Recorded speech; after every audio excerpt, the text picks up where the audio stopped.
Hace 6 años, los periodistas de Diario El Comercio, Javier Ortega, Paul Rivas y Efraín Segarra, fueron secuestrados y asesinados por disidentes de las FARC. El pasado mes de abril, la Corte Constitucional dispuso que se desclasifiquen las actas de las sesiones del Consejo de Seguridad Pública que se desarrollaron los días 28 de marzo del 2018, 13 y 17 de abril del mismo año, y le dio 30 días de plazo a la Secretaría del Consejo de Seguridad Pública para que lo haga. Hoy nos acompaña Ricardo Rivas, hermano de Paul Rivas. Buenos días, Ricardo, bienvenido a Contacto Directo. Buenos días, Lenín, qué gusto saludarte a ti y a toda tu audiencia, un gran abrazo. Ricardo, empecemos por las formas. Ustedes esperaban ayer que se entregue la información reservada de esas reuniones del Consejo de Seguridad Pública, pero no pasó. ¿Les dieron alguna razón? Bueno, realmente lo que tú manifiestas es importante. La sentencia indica que se tiene que entregar la información de manera obligatoria, inmediata y hasta un plazo de 30 días. Es decir, que podían hacerlo en el día 2, 3, 5, etc. Y decidieron hacerlo el último día, es decir, el día de ayer. Nosotros desde el día 24 de abril oficiamos al Ministerio del Interior que debemos tener una reunión previa antes de la entrega, porque hay que cuidar algunas aristas en estos temas que son álgidos. No hemos tenido respuesta hasta el día 2 de mayo, donde se nos indica que están trabajando en el tema y que ya nos informarán. El día 6 de mayo, el día lunes, nos avisan que el día de ayer a las 10 de la mañana iba a ser entregada la información. Sin embargo, faltando 25 minutos más o menos, nos cancelan la reunión y nos dicen que esto va a ser trasladado para el viernes. Creemos que por la presión y la indignación que se dio a nivel de redes, de las familias y todo este tema, decidieron hacerlo el día de hoy a las 3 de la tarde, la entrega de la información. Y esto es indignante porque nosotros no estamos mendigando una información. Creo que es parte del respeto y de la dignidad con la que se debe tratar un caso que es muy álgido y muy importante, no solo en nuestro país, sino en toda la región, que tiene que ver con libertad de prensa, Ricardo, con la seguridad desde el año 2018. ¿Y quién tiene que entregar esta información? ¿Quién está ejerciendo la Secretaría del COSEPE? La ministra del Interior es la encargada de coordinar la entrega y se le ofició. Y aquí está el documento donde se le oficia al Ministerio del Interior con fecha 8 de abril a las 19:27. Se le oficia toda esta información y a todas las partes, Ministerios de Defensa, Secretaría del Estado, las víctimas, se nos oficia esa fecha. Y desde todos los que saben o conocen derecho, saben que del día que se oficia, desde el día 001, desde la hora 001, empieza a correr el tiempo establecido, Ricardo, es decir, que se cumplía el día de ayer. Y cuando se dice que tienen que entregarles información, ¿específicamente a qué se refieren? ¿Qué nomás es lo que les tienen que dar a los familiares de los periodistas secuestrados y asesinados? La lista de asistencia de las 3 actas que tú mencionaste, acta 18, 19 y 20, también las transcripciones de lo que se indicó o de lo que se trató en esas reuniones que se tuvo, y todo lo relacionado con el caso de Paul, Efraín y Javier, como dicta la sentencia. Y ahí viene una problemática. ¿Quién dictamina qué es lo que se relaciona o no con el caso? Y esa es nuestra preocupación al respecto. Por eso necesitábamos una reunión previa para ver qué es lo que van a desclasificar y qué es lo que se va a entregar como tal. Es decir, son documentos y son audios al respecto que se ha solicitado de acuerdo a la sentencia. Ahora, esto por el lado de las formas. Vamos a lo de fondo, Ricardo. ¿Ustedes han logrado identificar las razones por las que diferentes gobiernos han incumplido unos con los ofrecimientos de desclasificación y el actual, en cambio, extiende lo más que puede la obligación ya de entregar estos documentos? ¿Qué es lo que pasa? Bueno, acuérdate que el ex secretario de Seguridad, Diego Ordóñez, manifestó públicamente que afectarían las relaciones bilaterales con Colombia en uno de sus comentarios. Y bueno, habría que ver en esta desclasificación cuál fue la posición del Estado, de las autoridades de turno en ese momento, si realmente hubo la disposición de rescatarlos con vida o no, cuáles fueron los escenarios que se crearon, el por qué sucedieron todos estos hechos, ¿no es cierto? Y cuáles fueron las intervenciones y operaciones militares o policiales que se dieron en la zona. De hecho, en Colombia ya conocemos que en esa fecha existieron operaciones del lado colombiano en la zona que decían que se mencionaba que estaba en paz, pero no era así. También hay versiones en el lado colombiano donde indica que Javier todo el tiempo estaba escribiendo, tenía un cuaderno donde escribía todo lo que sucedía durante su secuestro y antes de su asesinato. Y también buscamos si hay información al respecto de lo que escribió o no, tanto en Ecuador como Colombia. Es decir, tratamos de armar un rompecabezas con las piezas que van faltando y una de estas es importante, la información que vaya a ser entregada el día de hoy, que tiene que ser transparente y completa, que es fundamental, para poder avanzar en la investigación y acceder a una verdad que es fundamental en este proceso. ¿Ustedes creen que hay alguien a quien le interesa que lo que en esas reuniones se dijo, se acordó, se dispuso, se analizó, no se conozca? ¿Es esa la sospecha que tiene la familia? Por supuesto, no solo una, sino algunas personas, tanto autoridades civiles o policiales que estuvieron en esas reuniones, en esas actas, y cuál fue la posición de ellos. Acuérdate que hubo una filtración del audio de la acta número 20, donde el expresidente Moreno indicaba que la dignidad de un país está sobre la vida de las personas, tenga que morir 1, 2, 3 o más personas, palabras más, palabras menos.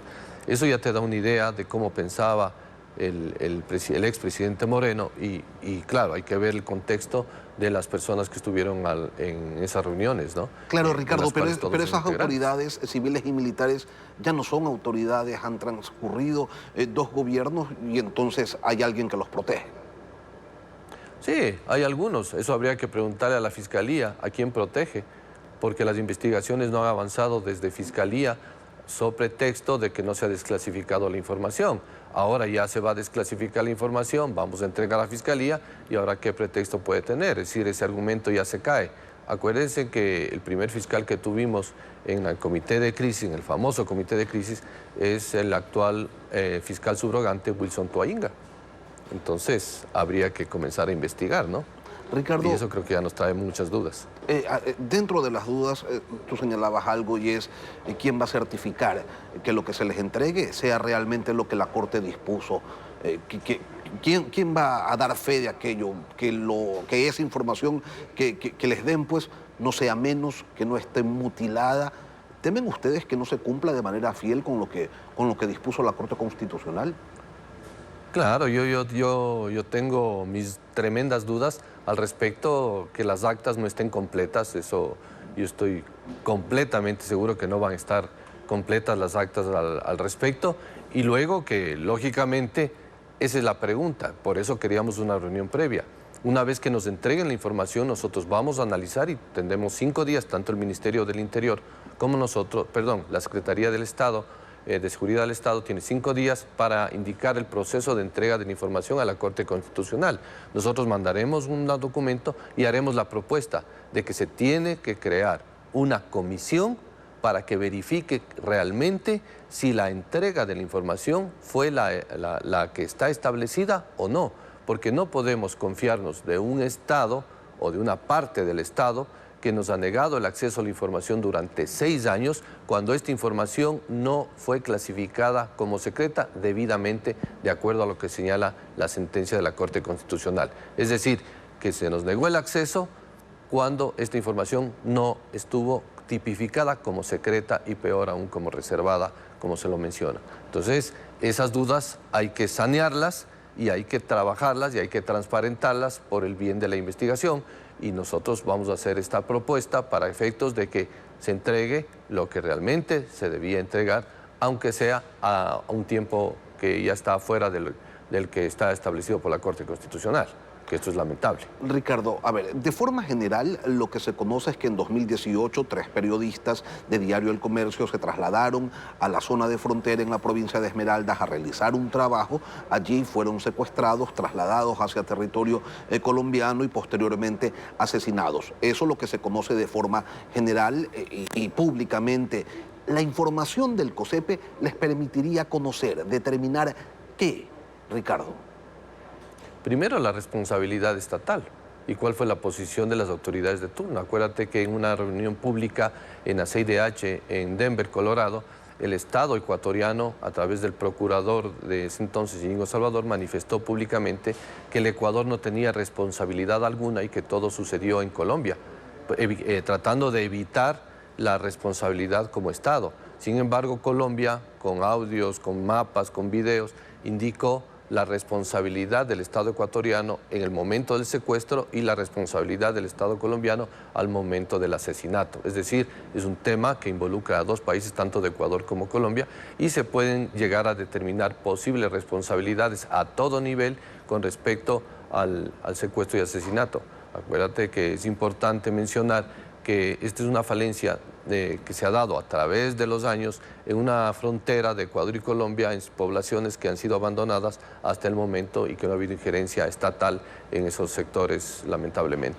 Ricardo, ¿toda la responsabilidad es del Estado o ustedes que han investigado y analizado de manera muy exhaustiva y muy delicada todo lo que ocurrió, han logrado, lo pregunto, determinar, no sé, quizás probables errores cometidos por el medio, me refiero a Diario El Comercio, o quizás incluso al equipo periodístico? ¿Ustedes hicieron ese análisis y les permitió concluir que se cumplió, por ejemplo, no sé, con todos los protocolos en una cobertura de riesgo a las que, por cierto, Javier, Paul y Efraín pues estaban acostumbrados, tenían una amplia experiencia en trabajar ese tipo de asignaciones?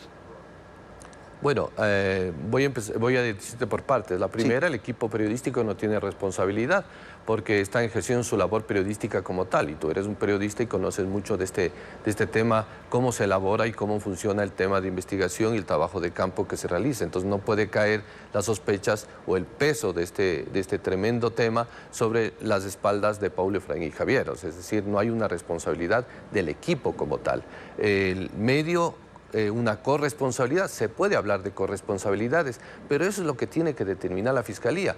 A más del Estado, si es que existe corresponsabilidad con los medios, si volvemos al 2018, ningún medio de comunicación estuvo preparado para enfrentar una crisis que no se conocía la realidad de lo que vivían las zonas, porque tiempo después aparecieron chats donde hubo amenazas de muerte a todo el que transite en la zona. Pero esa información se guardó la Policía Nacional a través de su oficial que operaba directamente o que hablaba directamente, chateaba directamente con alias Macho. Se guardó esa información y se desconoció y no se indicó toda esta problemática que había y que se fue destapando posteriormente de lo sucedido con Paul, Efraín y Javier. Entonces, la Fiscalía es la que tiene que trabajar en esta investigación y determinar posibles responsabilidades y corresponsabilidades, llámese medios de comunicación, llámese otros actores que puedan existir, tanto en nuestro país como fuera de nuestro país, llámese el Estado colombiano como tal. Ricardo, entonces yo creo que esa labor es la que tenemos que presionar para que salga a luz. Ricardo, cuando ustedes dicen la investigación no avanza, ¿tienen claro por qué es que no avanza? ¿Qué tan importante o qué tan necesario es para el desarrollo y para la progresión del análisis de Fiscalía esta información que les tienen que entregar desde el COSEPE? Bueno, ese es el discurso que ha dado Fiscalía siempre, que no se ha desclasificado información al respecto y que por eso no se puede avanzar con esta investigación. La desclasificación se realiza gracias al trabajo que el documento que enviamos como familias, no la Fiscalía. La Fiscalía pedía la desclasificación en forma equivocada a otras entidades que no eran las adecuadas. Ahora, ¿qué información se podía avanzar? Mira, no se ha hecho ningún peritaje al respecto de huellas dactilares encontradas en el vehículo, más allá de decir que no pertenecen a nadie en las huellas. ¿Cómo no pertenecen a nadie? Alguien debe tener huellas, pues. No hay fantasmas aquí que pongan su huella digital en los parabrisas del vehículo. ¿Cómo se encontró el vehículo? Porque para nosotros, por versiones del mismo doctor Tuainga, ese vehículo estaba en carretera y ahora fue encontrado en la población. ¿Quién lo movió hasta allá? Eso no necesito desclasificar información, necesito solamente investigar, hacer nuevamente los hechos, la recreación de los hechos en zonas que son ahora conflictivas, pero que no se ha dado al momento. El peritaje en cuanto a la dirección balística cuando fueron encontrados los cuerpos. para eso no necesita una desclasificación de información, solo activar un peritaje de personas que sean competentes al respecto o peritos y puedan identificar cómo se dio. Nosotros tenemos justamente un peritaje donde dice que fue en movimiento y no que fue ajusticiado como se lo menciona en el lado colombiano. Entonces, solo ahí tienes 2, 3, 4 elementos en los cuales se puede avanzar en la investigación, pero que realmente se han escudado en que como no hay desclasificación, no podemos avanzar. Esto lo conoce, lo hemos puesto en conocimiento incluso de CIDH, de organismos internacionales y de la misma Defensoría del Pueblo en nuestro país, que ha estado pendiente, y existe también un documento enviado a la Fiscalía sobre el proceso, cómo ha actuado el tema de Fiscalía al respecto en llevar este caso y lo que se ha mencionado en el mismo. Así que hay cosas que son lamentables y que la Fiscalía tiene cómo hacerlas, llamar a las versiones, y simplemente hay unos que no se han presentado. Llama a versiones 1, 2, 3 veces y no se presentan. Entonces, ¿de qué investigación estamos hablando cuando aquí se presentan cuando quieren, van sin abogados y hacen todo un tema para alargar estas investigaciones, y la Fiscalía es parte de esta responsabilidad, creo yo? Y 6 años después del secuestro y asesinato de Javier, de Paul y de Efraín, de los periodistas del diario El Comercio, tenemos más preguntas que respuestas. Yo le quiero agradecer al hermano de Paul Rivas, a Ricardo, por habernos acompañado el día de hoy. Gracias por acompañarnos en Contacto Directo. A ti, muy amable. Muchas gracias.